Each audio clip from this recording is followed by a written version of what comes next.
Assalamualaikum warahmatullahi wabarakatuh. Selamat pagi, salam sehat untuk kita semua.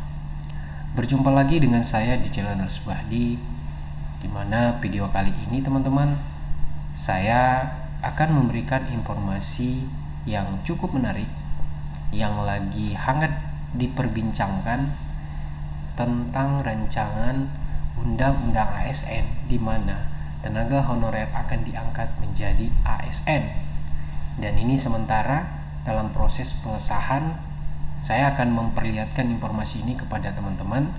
Silahkan teman-teman menanggapi dan menyimak. Apabila teman-teman ada yang mendapatkan informasi berbeda dengan saya, silahkan teman-teman komentar di video ini.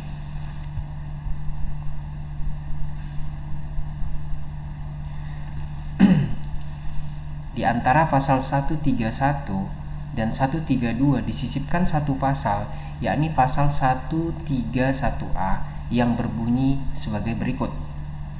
Jadi ini adalah rancangan Undang-Undang ASN ya teman-teman yang saya dapat. Saya akan berbagi informasi kepada teman-teman. Silakan disimak teman-teman. Pasal 131A ayat 1, tenaga honorer, pegawai tidak tetap, pegawai tetap non-PNS, dan tenaga kontrak yang bekerja terus-menerus dan diangkat berdasarkan surat keputusan yang dikeluarkan sampai dengan tanggal 15 Januari 2014 wajib diangkat menjadi PNS secara langsung dengan memperhatikan batasan usia pensiun sebagaimana dimaksud dalam pasal 90. Oke. Ayat 1 ini cukup jelas teman-teman. Tenaga honorer, pegawai tidak tetap, pegawai tetap non-PNS, tenaga kontrak di instansi pemerintah apapun namanya itu, selama masih tenaga honorer, itu wajib diangkat menjadi PNS secara langsung. Oke, sampai sini paham ya teman-teman? Nanti kita lihat yang mana yang dimaksud dan kriteria seperti apa. Kita lanjut ke ayat 2. Pengangkatan PNS sebagaimana dimaksud pada ayat 1 didasarkan pada seleksi administrasi berupa verifikasi dan validasi data surat keputusan pengangkatan. Kalau di ayat 2 ini yang saya pahami teman-teman itu tidak melalui seleksi yang namanya CAT. Karena selama ini dari tahun-tahun kemarin seleksi PNS itu harus melalui seleksi CAT. Ya kan? Kalau dari poin ayat 2, teman-teman itu hanya seleksi administrasi, nanti diverifikasi, terus divalidasi, benar nggak datanya ini ada. Nah, kalau yang saya pahami ya teman-teman, sepertinya teman-teman ini wajib terdaftar di Sistem Informasi Kesehatan atau SIS-SDMK. Karena SIS-SDMK itu ketika kita daftarkan teman-teman di aplikasi ini, maka kabupaten, khususnya dinas kesehatan atau dinas pendidikan, itu memverifikasi data teman-teman. Setelah diverifikasi, teman-teman itu divalidasi oleh provinsi atau pusat, sehingga teman-teman terdaftar di SIS-SDMK. Nah, pada saat seleksi administrasi, teman-teman itu wajib melampirkan semua berkas teman-teman, berkas fisik, karena akan disesuaikan dengan SIS-SDMK tadi. Ketika data teman-teman itu ada, maka teman-teman layak untuk diangkat menjadi PNS. Tetapi ketika data teman-teman itu tidak ada, walaupun teman-teman sudah honorer selama 10 tahun kah, 20 tahun kah, selama teman-teman tidak didaftarkan di SIS-SDMK, maka teman-teman dianggap tidak sebagai tenaga honorer di instansi pemerintah dan tidak diakui selama masa teman-teman itu menjadi tenaga honorer. Maka pada intinya teman-teman wajib untuk terdaftar di SIS-SDMK.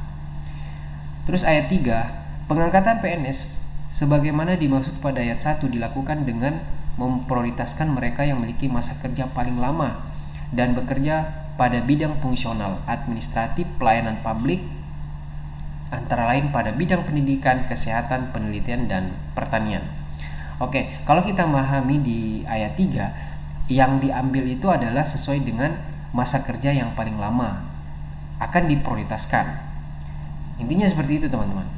Jadi dilihat dari itu diprioritaskan yang sudah lama bekerja dibanding teman-teman yang baru bekerja, yang mungkin baru berapa bulan, dibanding teman-teman yang sudah bertahun-tahun. Karena teman-teman yang sudah bertahun-tahun dianggap sudah kompeten. Untuk ayat 4, pengangkatan PNS sebagaimana dimaksud pada ayat 1 dilakukan dengan mempertimbangkan masa kerja, gaji, ijazah pendidikan terakhir, dan tunjangan yang diperoleh sebelumnya. Kalau kita lihat dari ayat 4 teman-teman, maka teman-teman sesuai yang diprioritaskan dengan masa kerja, terus ijazah pendidikan terakhir. Selama Anda bekerja, masa honorer teman-teman itu 10 tahun, 20 tahun, ternyata teman-teman masih SPK, maka itu kemungkinan besar tidak akan bisa diangkat.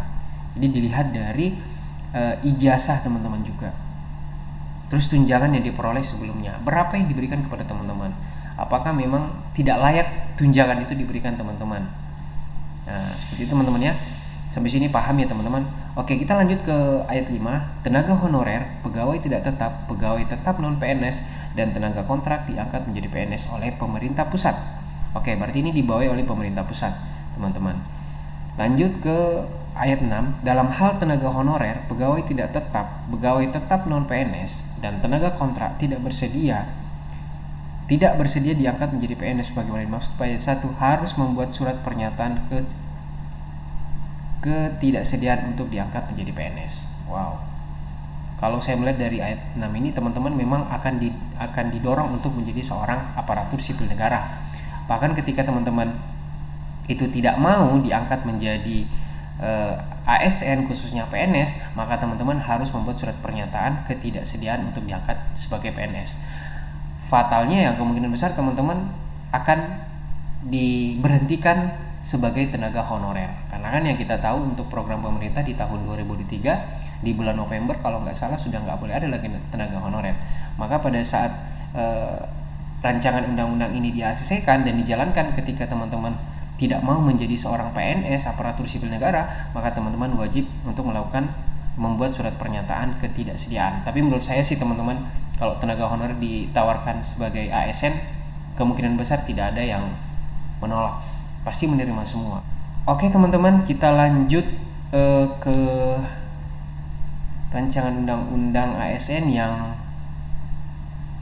ayat 2 ini teman. Ini juga penting, dimana ayat 2 adalah yang dimaksud verifikasi dan validasi data adalah kegiatan pemeriksaan kelengkapan administrasi tenaga honorer, pegawai tidak tetap, pegawai tetap non PNS, dan tenaga kontrak yang dilakukan oleh BKN atau kementerian lembaga terkait. Validasi data melalui pemeriksaan dengan tujuan tertentu melakukan untuk mencegah terjadinya data kepegawaian fiktif. Jadi jelas ya teman-teman, yang saya sampaikan tadi, teman-teman itu wajib terdaftar di SIS-SDMK, karena di SIS-SDMK itu ada beberapa menu di dalam. Teman-teman itu sudah terdaftar mulai dari ijazah teman-teman, keaslian ijazah teman-teman, terus STR teman-teman, terus sertifikat teman-teman, KTP teman-teman, itu semua sudah terdaftar. Karena SIS-SDMK itu menurut saya sih dia terdaftar di database. Jadi ketika kita masuk Mornik, dia langsung muncul semua data teman-teman, tanggal lahir di mana. Nah, seperti teman-teman. Sama halnya dengan STR. Ketika kita masukkan nomor STR, maka semua akan muncul. Nah, itulah pentingnya kenapa teman-teman terdaftar di SIS-SDMK, karena memang akan diverifikasi bahkan divalidasi secara benar. Terus ayat 3, yang termaksud bidang fungsional administratif dan pelayanan publik lainnya adalah meliputi daftar jenis jabatan tenaga honorer, pegawai tidak tetap, pegawai non PNS, tenaga kontrak yang secara terperinci sebagai berikut. Oh, ini maksudnya jabatan teman-teman yang bisa diangkat menjadi PNS. Nah, bidang pendidikan dia ada guru, ada dosen, guru TK, guru kelas, guru penjaskes, seperti itu ya teman-teman ya. Nah, untuk bidang kesehatan kita bisa lihat dokter spesialis itu bisa diangkat, dokter umum, dokter gigi, bidan, perawat anestesi, perawat gigi, teknis transfusi darah, fisiologi kimia. Jadi semua sih saya lihat dari jabatan kesehatan, baik dia tenaga medis maupun tenaga kesehatan lainnya. Nah, kalau tenaga bidang kesehatan ini saya tidak melihat ada tenaga penunjang, pengawas formasi, ya tidak ada tenaga penunjang. Jadi yang bisa diangkat menjadi ASN tenaga honorer yang dimaksud adalah teman-teman tenaga kesehatan yang memang tenaga medis atau tenaga kesehatan. Oke teman-teman, sebagai kesimpulan dari informasi ini, bahwa benar teman-teman adanya informasi terkait pengangkatan tenaga honorer menjadi ASN itu sudah diatur dalam rancangan undang-undang ASN yang sekarang dalam proses disahkan, dan kita berharap semoga rancangan undang-undang ini bisa disahkan sehingga saudara-saudara kita yang tenaga honorer juga mendapatkan statusnya yang jelas, bahkan upah yang diberikan juga jelas. Oke teman-teman, sekian informasi yang saya bisa sampaikan pada pagi ini. Semoga bermanfaat untuk kita semua, semoga kita sama-sama tahu, dan saya akhiri dengan ucapan Assalamualaikum warahmatullahi wabarakatuh.